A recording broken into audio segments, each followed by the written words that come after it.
dosa orang yang bermusuhan. Allah nggak ampuni dosanya orang yang bermusuhan.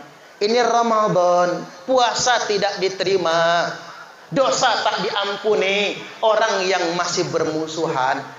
Jangankan puasa, Bu, sholat saja tidak naik sejengkal dari atas kepala kita bagi orang yang masih bermusuhan. Maka jelang Ramadan mari kita maaf-maafan. Saya kasih tahu caranya. Yang salah gentle minta maaf. Bu, pernah buat salah? Pernah. Gentle minta maaf.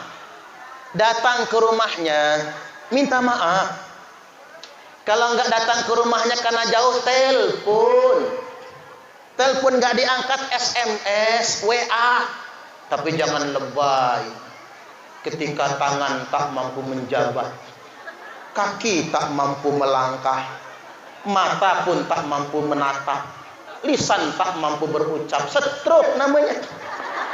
Jangan lebay, to the point saja. Katakan minta maaf. Nah, ini kasih tahu rumusnya ibu-ibu. Kalau kita minta maaf itu tugasnya cuma minta maaf. Kalau yang bersangkutan yang dimintai nggak ngasih maaf, bukan lagi tanggung jawab kita. Kembalikan kepada Allah, jangan lebay. Datang ke rumahnya, dia banting pintu, ngunci dari dalam. Diajak salaman, tarik tangan. Ada yang mbak itu? Ada. Ajak salaman, tarik tangan. Disapa pura-pura budak. Disenyumin pura-pura nggak lihat. Papasan di jalan, minggir-minggir, melipir, masuk siring. Salah dia. Kalau ketemu yang kayak gitu, kita sudah minta maaf, dia kekeh nggak mau. Ngotot, ngetet, ngeyel, merengkel, bebal, bengal. Keras kepala, keras hati. Belajar dari pertanyaan. Kalau monyet turun dari pohon, yang duluan palanya atau ekornya?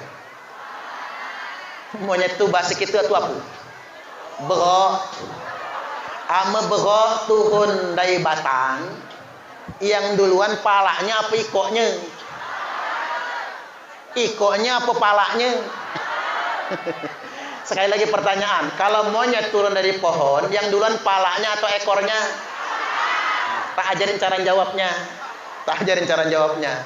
Kalau monyet turun dari pohon, yang duluan palanya atau ekornya, jawaban yang benar EGP. Emang gue pikirin.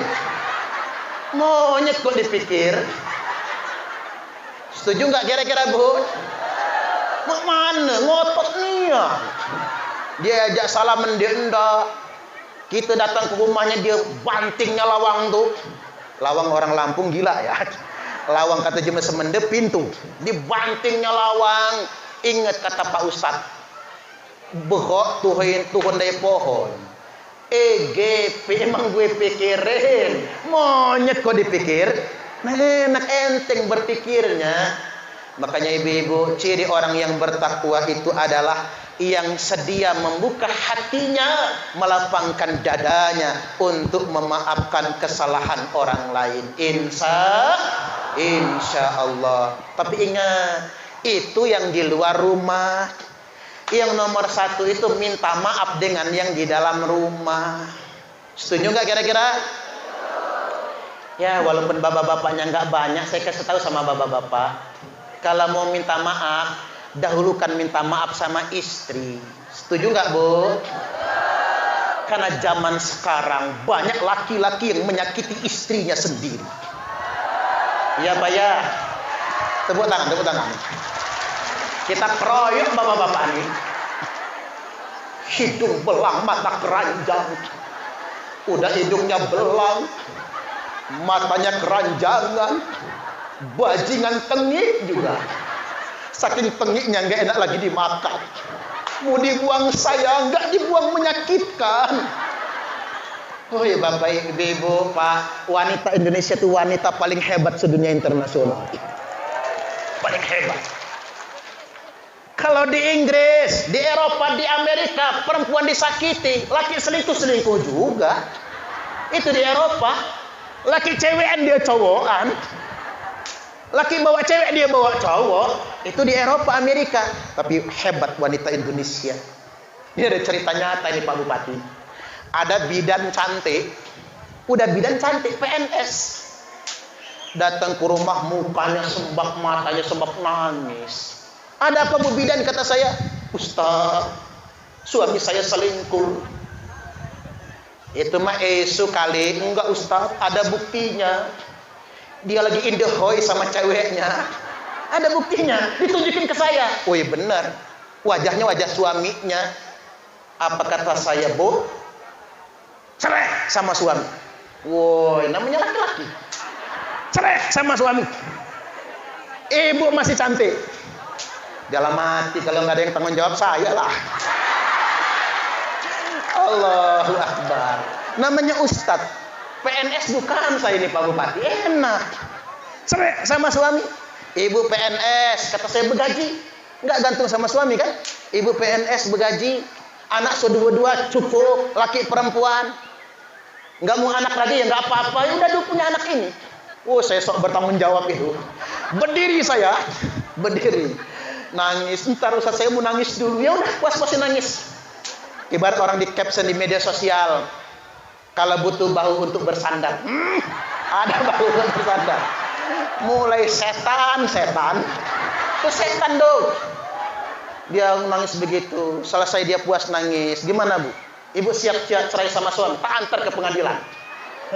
Apa kata dia? Ustaz, saya tidak akan pernah bercerai dengan suami saya.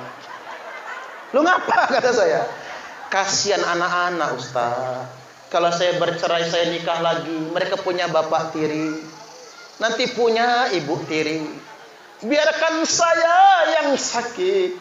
Biarkan saya yang terluka. Biarkan saya yang hancur.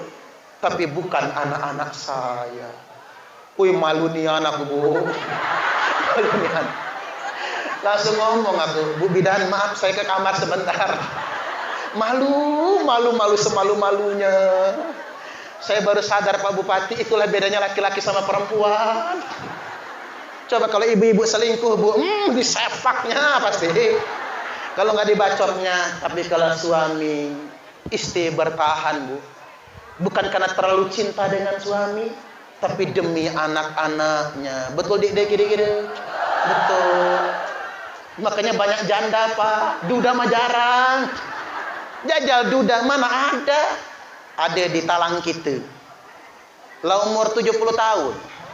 Unggang-unggang. Nine tititin. Bini ninggal umeh tadi. Istrinya ninggal duluan Bu. Belum nyampe 40 hari dikubur si kakek demam menggigil. Kan biasa demamnya orang dulu itu. Anak cucu ngujuk, Mbak nak pecel. Pecel bibi depan tuh. Enggak katanya. Mbak nak sate padang. Enggak pula. Mbak nak makan bakso. Enggak. Mbak nak berbini lagi. Unggang. Itulah laki-laki Pak. Coba kalau jajal istri ditinggal suami meninggal, bertahan.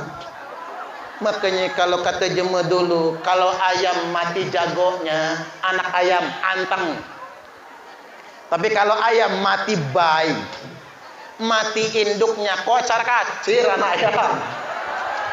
Jagonya nyari. Saya tanya ibu ini enggak kawin lagi apa cinta suami? Bukan cinta Ustaz. Bukan sayang juga Bu. Suami sudah lama meninggal, dia betah menjanda, jehenian aku.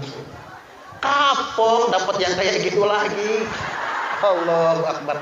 Makanya Pak, kalau istri menjanda bukan karena setia suami.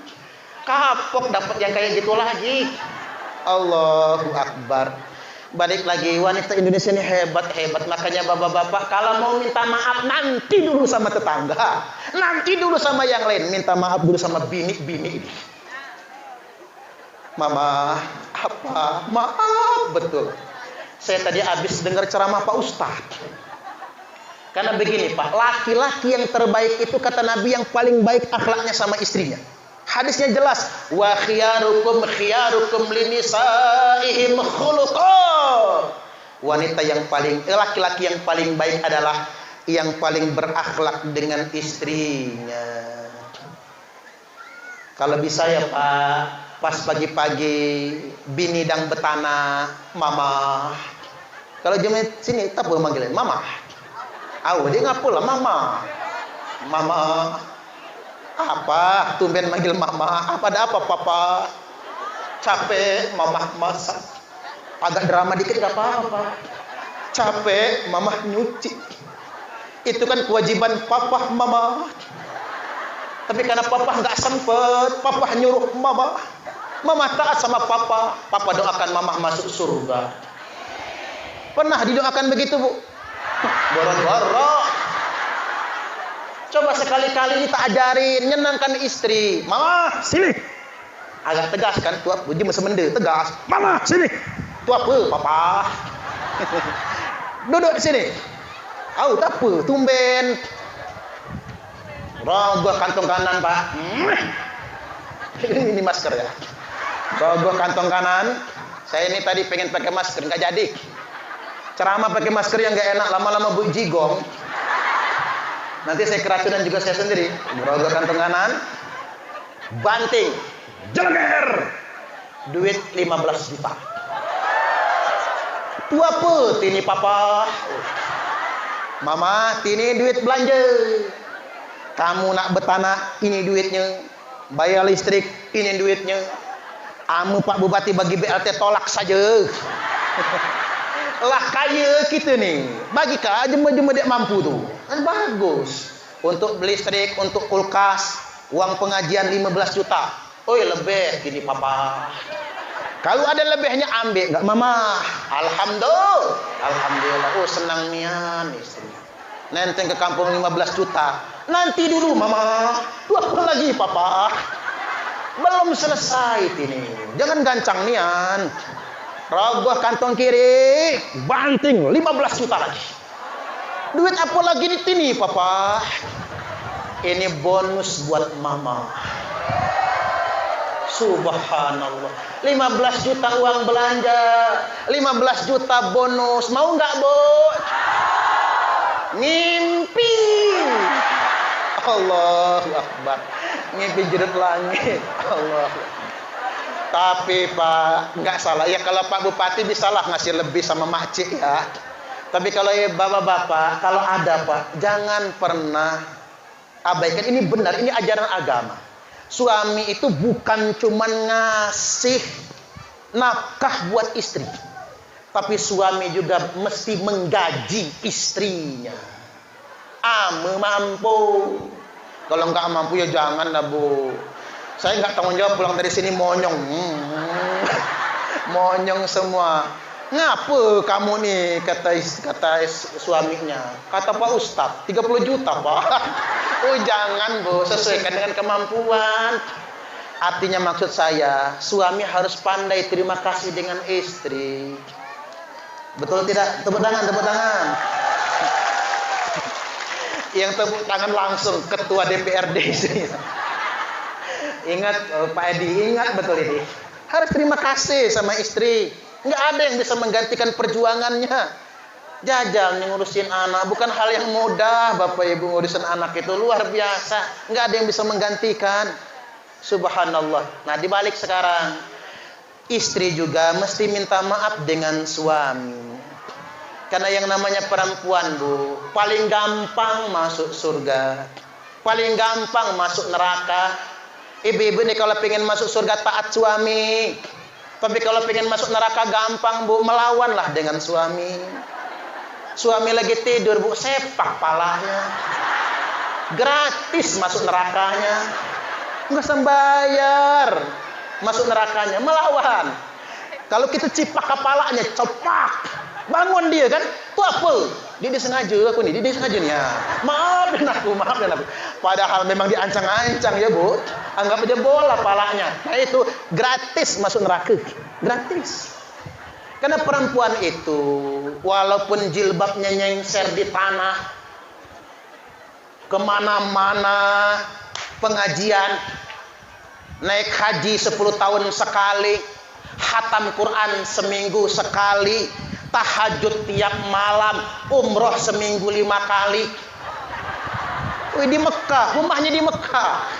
5 kali seminggu umroh dia, saking rajinnya. Tapi penyakit cuma sutek saja. Kerhiji penyakitnya cuma satu, ngalawan sama majikan. Apa majikan ya? Ngelawan kalaki ya. Ngelawan sama suami, pasti masuk neraka. Jajal kalau nggak percaya. Saya tanya ibu-ibu, kewajiban istri kepada suami ada berapa? Pantesan perempuan masuk neraka semua. Nggak ngerti kewajiban. Ada berapa? Ada yang jawab tadi benar ya? Taat, patuh, terus? Saya nanya, masak nasi kewajiban siapa? Suami. Udah pinter. Udah dapat ceramahnya kan suami. Nyuci baju kewajiban suami. Masak kewajiban siapa? Suami. Ngurusin anak kewajiban siapa? Suami. Nyari duit kewajiban siapa? Suami. Menyekolahkan anak? Suami. Anak kencing berak di celana. Yang nyebutin kewajiban siapa? Suami. Saya ceramah di kota Menggala, Bu. Ibu-ibu di Menggala berdiri semua, ngangkat jempol tangannya, bagus Pak Ustaz. Baru kali ini Ustaz ngebelain kaum perempuan. Kewajiban istri kepada suami itu cuman ada satu tok, yakni taat perintah suami. Makanya Bu, kalau disuruh suami masak, ya masak. Kalau disuruh suami nyuci, nyuci. Kalau diajak masuk kamar, masuk. Kata ibu-ibu di Menggala, gegoh gawah dosa. Semenggikinah sama saja, surat sarwa keneh cenah.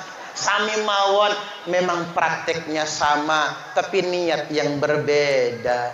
Makanya ibu-ibu, kalau ibu-ibu taat suami, ibu-ibu masuk surga semua. Sudah taat ya Bu, rajin berbakti, ibu-ibu ini nyucup tangan suami, nyucup ya Bu, cium tangan suami, sama pahalanya seperti 70 kali cium Hajar Aswad. Apalagi lakinya hitam Bu, persis kayak pantat wajan itu, persis Hajar Aswad. Makanya mepaca nak ngembek mantu, cari mantu jangan yang kuning, jangan yang coklat, jangan yang putih, yang hitam sekalian. Nah caranya ya Bu, cium tangan suami itu siap praktek, cium tangan suami. Ibu-ibu nyuci baju suami, ibu-ibu mendapatkan 1000 pahala, dicabut 2000 dosa. Coba berhitung Bu, kalau 10 baju suami sahih dicuci, ibu-ibu mendapatkan 10.000 pahala, dicabut 20.000 dosa. Makanya Bu, kalau habis bikin dosa, nyuci baju. Bajunya sudah bersih semua, Ustaz yang bersih, cuci lagi.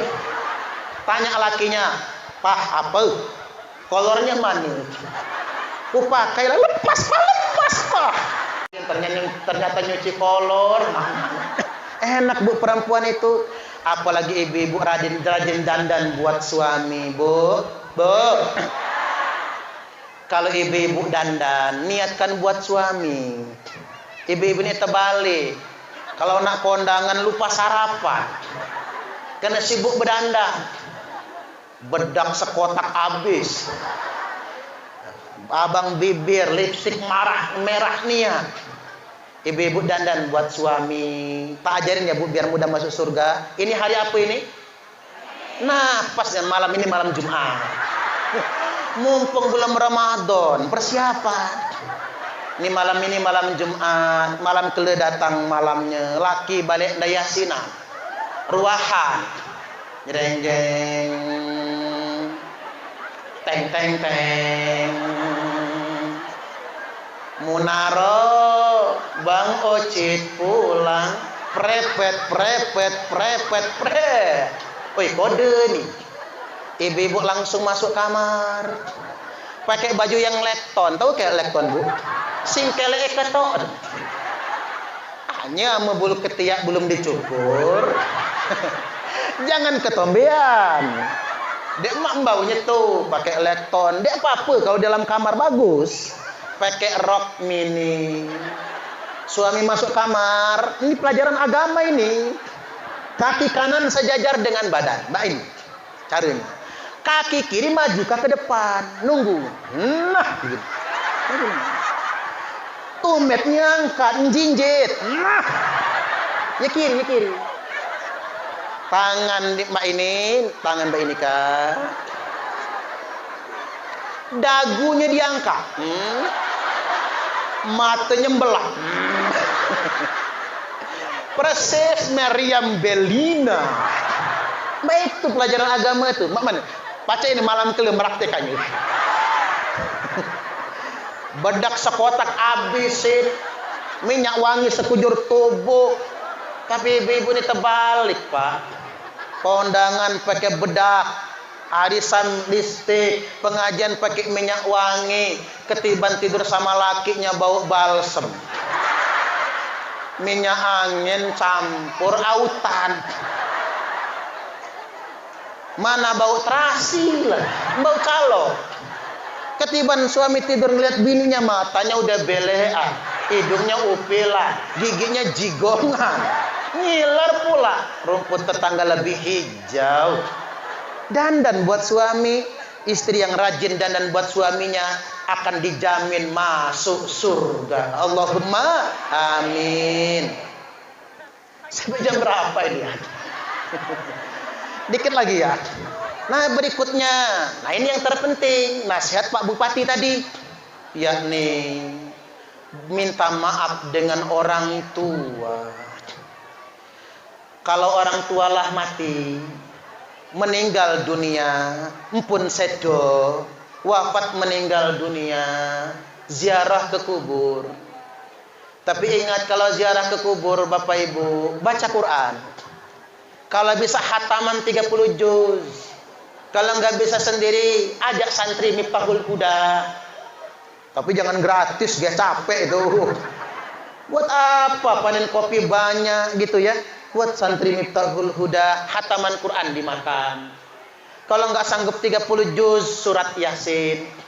Kalau nggak sanggup surat Yasin, Al-Ikhlas 11 kali. Ingat 11 kali ya, Ame kita ziarah kubur, baca Al-Ikhlas 11 kali, Qul huwallahu ahad 11 kali, semua ahli kubur ngucap terima kasih. Ini kedengaran. Kalau kedengaran tabur, nggak jadi orang ziarah, takut, merinding dari dalam kuburan. Seluruh ahli kubur ngucap terima kasih. Kalaupun Al-Ikhlas masih kepanjangan yang 11 ayat, pakai 11 kali, Al-Fatihah jadilah. Ada jemu Jawa, mantu ziarah ke kubur mertua, cuman bawa arit, sengkuit, bersihkan rumput. Habis itu pulang, mertua panggil dari dalam kuburan, oi mantu Edan, saya nggak butuh aritmu, yang kebutuhkan tuh bacaan Quran. Kita ini sering salah bu, ngijing kuburan jemetua. Nah aku kasih tahu nih, ngijing itu nggak ada pengaruhnya buat orang mati, nggak ada pengaruhnya. Silakan kijing yang paling mahal, nggak ngaruh. Apa kalau di kijing mahal-mahal dia joget dalam kuburan? Dede. Dan ingat, ngijing di pemakaman, taman pemakaman umum, tanah wakaf haram. Kalau nggak dapat izin dari nadirnya. Siapa nadirnya? Entah kades, kepala pekon di sini perhatiin ya. Perhatiin. Siapa nadirnya? Entah KUA, entah siapa yang ditunjuk, entah kiai, entah ustadz, harus dapat izin. Mohon maaf ibu-ibu, jangan belagak nian. Tanah kita bukan, nguburkan di TPU, hanya ngijing sekedar. Apa beli dia tanah tuh? Nah ini penting saya ingatkan, amekannya tanah kita dewek jangan dikijing sebelum minta izin. Paham? Ini hukum agama. Nah kalau pengen ngijing bagus-bagus, makamkan di tanah kita sendiri. Payah orang Indonesia ini kaya-kaya nggak punya tanah makam, kebunnya libah. Ini umeh saya nenek, umeh, ame aku mati, terti kan? Ame aku mati, aku ndak dimakamkan di badah jeme. Aku nak di kebunku diwe. Pokoknya kebunku dijual, dek selamat kamu hang. Disumpahin. Nah makanya Bapak Ibu yang punya duit, punya tanah lebar, siapkan tanah makam. Nak dibikin humah-humahan terserah di apa. Ada yang bertanya, Ustadz, apa hukumnya ngijing kuburan boleh? Dia haram, dia bid'ah. Makam Nabi dikijing. Sama bapak-bapak ziarah ke makam Nabi kan pacak ngintip di Masjid Nabawi itu. Ada kijing. Sama ibu-ibu dia pacak ngintip. Kayaknya kan dia boleh perempuan lewat depan tuh. Jadi ngintip ada kijingnya makam Nabi itu. Jadi ngijing tuh boleh kalau di tanah kita dewe. Mengapa Nabi itu boleh? Karena Nabi dimakamkan di kamarnya Aisyah, kamar istrinya. Makanya Bu, kalau sayang nian ngak laki, kalau laki mati Bu, kuburkan di kamar sendiri. Mau nggak kira-kira?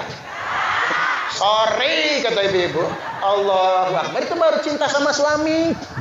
Jadi balik lagi ziarah kubur. Kalau kata Jemaah Jawa itu apa? Nyadran, nyekar, punggahan, kita minta maaf.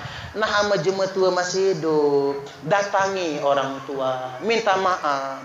Kalau bisa cuci kakinya, kita cium kakinya, minta ridhonya. Ridho Allah fi ridhol walidain, ridho Allah ada pada ridho kedua orang tua. Betapa banyak anak zaman sekarang ini abai dengan orang tuanya. Kalau kata umat ini bahasanya, ame anak lemah, umak dek minta. Betul nggak Bu? Tapi kalau dikasih ya mau. Saya terjemahkan dulu, kan ada orang Sunda ya. Kalau anaknya kaya, anaknya senang, ibu nggak pengen minta. Betul nggak Bu? Tapi kalau dikasih mau. Tapi anak sekarang nih goblok sih Bu ya. Gimana nggak goblok? Pas sekolah tinggi sarjana memang, merantau ke Jakarta, telepon ke Tebu. Mak, tuh apa? Masih ada duit? Masih. Cukup. Ngomong saja mak, ama nak dikirim, ku kirim ke Mbak Nahi. Dek nak masih cukup. Lo ngapain ngomong? Kalau mau kirim saja. Al kebangga budak ini. Bangga campur buyan. Payah ngomong nanya masih ada duit. Ya namanya umat budi nggak anak. Hidup susah, merantau di Bandar Lampung ngontrak, makan sare, makan lemak jarang, dapat besek dari tetangga, isinya rendang Padang, disuap ke anak semua kan? Disuap. Anak bertanya, "Mak, mama nggak makan rendang." Apa kata emaknya? "Enggak, Nak. Mama nggak suka rendang." Padahal sambil nyuap Bu, klep. Oh, nelan ludah. Umak paling pintar bohong sama anak. Buktinya umak saya. Umakku, bapak ibu-ibu, nggak pernah ngomong nggak punya duit. Maka jangan pernah bertanya. Pasti dia nggak punya duit. Kita kasih duit juga, dikasihnya ke anak saya, kecucung lagi. Mak, ide nak lain ini dayaku, ngejok cucu. Subhanallah. Umak saya itu masih ke kebun loh Bu. Nggak bisa dilarang Pak Bupati. Saya nggak mungkin, Parman anak durhaka, umaknya masih ke kebun. Nggak bisa dilarang, karena sakit dia kalau dilarang. Demam, sama didin Jawa tuh. Masih, walaupun ngelah ngurang Mbak ini kan. Jadi pengen dia lihat kebunnya kayak mana. Ame anak lemah, umak dek nak minta. Tapi sebaliknya kata umak, ame anak sare, umak nangis siang malam. Kalau anak susah siang malam, ibu menangis. Ini kejadian Bu. Saya 7 tahun ngontrak Pak. Pernah nggak punya beras. Kakak nelpon. Umak nak ke Karang, kan orang sini nyebutnya sana Karang semua Pak. Umak nak ke Karang, susul di Raja Basah. Susul di Raja Basah.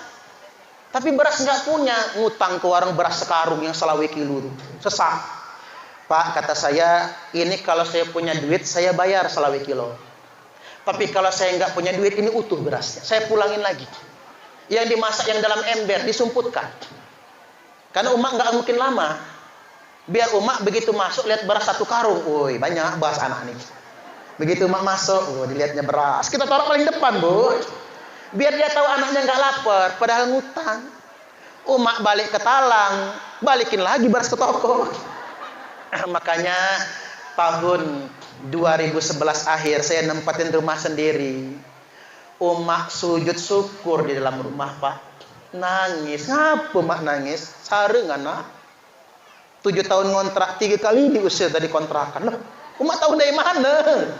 Ngan dek cerita na, mak tahu segalanya. Ngan minjam bahasa lawi kilu kan. Ngan balikkan lagi ke warung. Mak tahu dari mana? Mak tahu segalanya nah. Cuman mak dulu nak bantu mak dek ngerti kemampuan. Janda sare. Subhanallah. 2012 awal saya naik haji. Anteng aja naik haji itu, Bu ya. Begitu sampai di sana pas tawaf ada ibu-ibu mirip betul ibu saya, umat tuh. Teng sadar Pak Bupati. Hoi, aku yang naik haji. Kanyang umat yang sare, umat yang susah, umat yang berjuang. Kok saya lupa? Saking senangnya naik haji Pak Bupati, kok saya lupa ya? Subhanallah. Makanya kata ketua kelontar, Ustaz, khutbah Arafah. Enggak tahan saya, kata saya. Saya dosa dengan ibu saya. Ya, karena saya diongkosin orang kan, Bu. Saya dosa sama ibu saya. Kok enggak saya bawa berangkat dia? Kata ketua kelontar, telepon dulu lah umahnya itu. Minta maaf. Saya telepon ibu saya. Oi nak, kata umak, dek ngapa itu rezekingan? Subhanallah. Itulah seorang ibu. Makanya aku bertekad, mak kamu berangkat pula. Sampai berangkat 2018 mahi Bapak Ibu. Subhanallah. Artinya kadang-kadang aku ustaz ini Pak. Ustaz saya sempat lupa bagaimana membalas jasa orang tua. Kadang-kadang kita begitu. Dikit lagi ya. Tanggung. Pasnya 11:30 saja. Jadi begini. Ini uahku dewe. Ini masih keluarga Pak Bupati.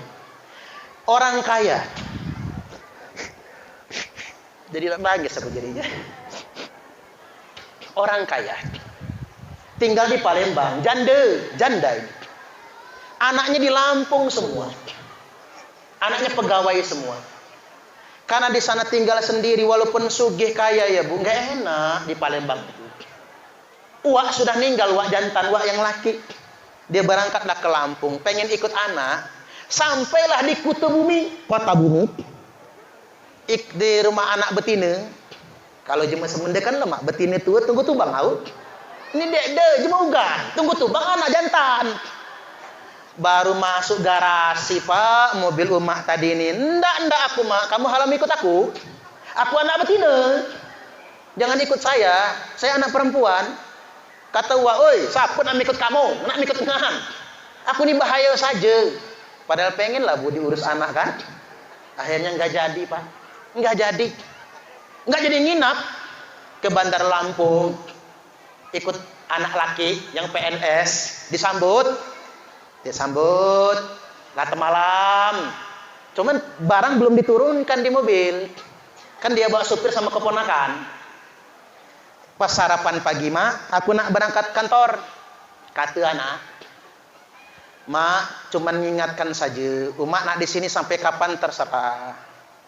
Cuman dek tahu mak nak ikut kami. Nah, nggak bisa kalau ikut kami. Aku PNS pegawai. Anak kamu kan orang-orang kalau ngomong mantu tuh anak kamu kan? Anak kamu PNS pegawai. Cucung kamu pul sekolah gale. Kata Wak tadi, siapa nak ikut kamu hanggo? Aku ni bahaya saja. Nggak jadi Pak. Siapa yang mau ikut kamu orang? Saya cuma pengen bahaya tak apa? main ya. Cuma ngerayau saja aku nih. Padahal pengen lah Pak, dipersilahkan. Balik. Hari itu juga balik. Anaknya masih di kantor, mantu masih di kantor, cucung masih sekolah. Balik. Kata Uma, ketua tadi, gak ponakan, kamu ya, ponakan, saksi. Kamu supir, saksi. Demi Allah, demi Rasulullah, demi langit dan bumi. Aku mati, jangan kundang, jangan bawa tempat anakku. Bawalah aku ke talang. Jema talang nak ngurusi kubur kan, dia ndak campakkan. Tapi dia keselamat kamu hang, aman bawa aku ke tempat anakku. 5 anaknya, Bu. 2 laki, 3 perempuan.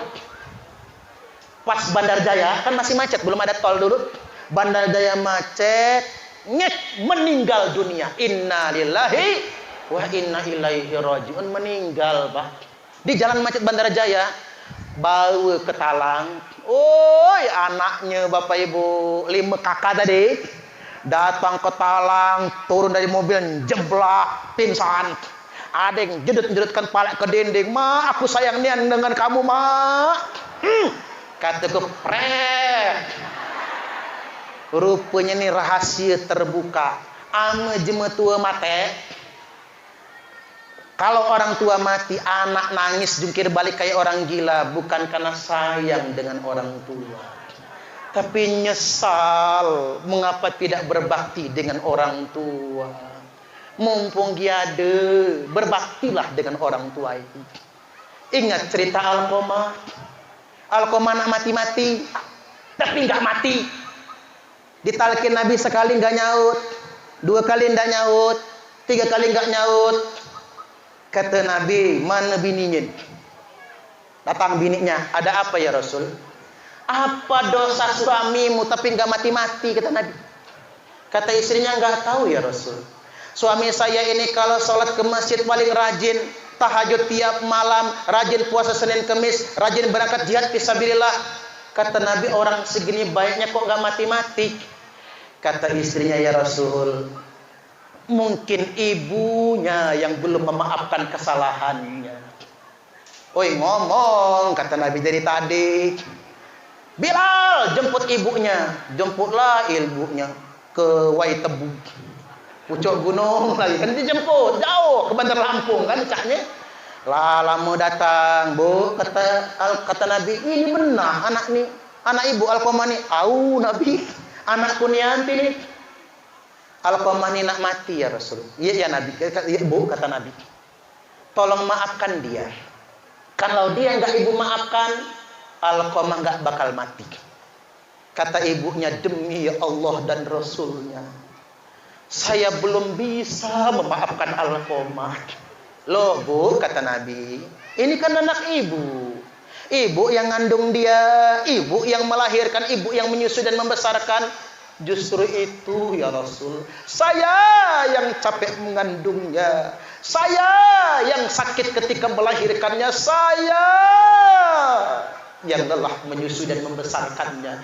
Tapi saya belum bisa memaafkan Alqamah. Emang apa dosanya Alqamah ya Rasul? Iya Bu, kata Rasul.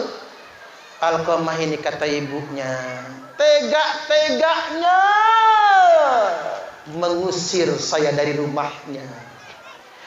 Hanya gara-gara dia terlalu sayang sama bininya. Woi, rupanya bini Alqamah ini model mantu yang gak sayang mertua. Ada gak zaman sekarang mantu yang gak sayang mertua? Mana jemanya? Mertua makan banyak, lihat maklum makan banyak, beli beras juga enggak. Kalau begitu Bu, kata Nabi, saya maklum sekarang.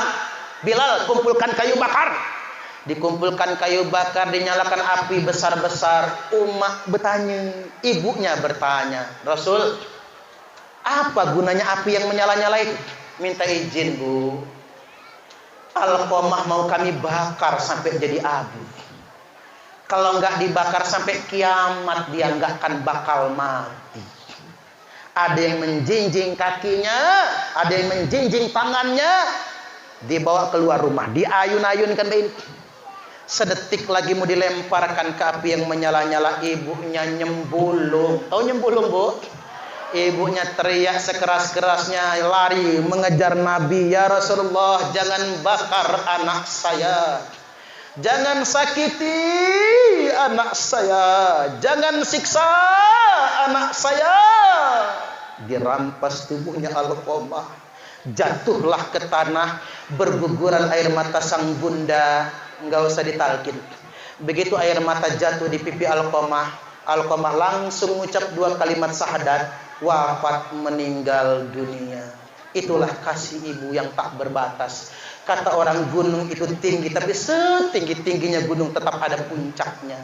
Lautan itu luas sekali, tapi seluas-luasnya lautan tetap ada tepinya. Namun kasih ibu tidak akan pernah berpuncak. Kasih ibu tidak akan pernah bertepi. Kasih ibu kepada beta tak terhingga sepanjang masa, hanya memberi, tak harap kembali, bagai sang surya menyinari dunia. Segitu aja ya, capek ceramahnya. Baik, itulah dari saya Bapak Ibu. Saya tutup dengan pantun, kalau hidup terasa sangat menyakitkan tanpa kehadiran seorang kekasih. Cakep ge. Hidup terasa menyakitkan tanpa kehadiran seorang kekasih. Cukup sekian dan terima kasih. Tanpa kekasih hidup terasa hampa. Terima kasih dan sampai jumpa. Kalau ada sumur di ladang, bolehlah kita menumpang mandi.